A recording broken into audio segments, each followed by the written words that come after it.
How to fix YouTube Shorts comments not showing, which is a problem. Are you YouTube Shorts comments not showing up? Don't worry. In this quick tutorial, I'll walk you through the steps to troubleshoot and resolve this issue so you can get back to engaging with your viewers.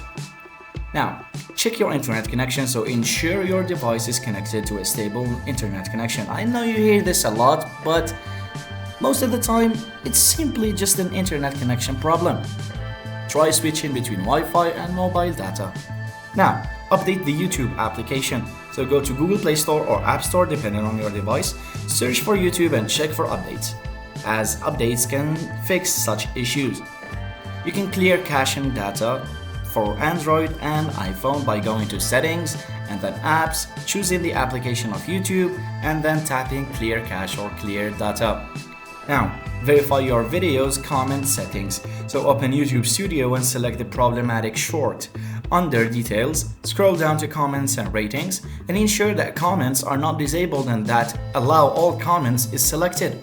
If your video is marked as made for kids or has age restrictions, comments may automatically be disabled, so adjust these settings in YouTube Studio under the Audience settings. You can try reinstalling the application if none of the above works, or simply contact YouTube support and they will fix the problem for you. Thanks for watching.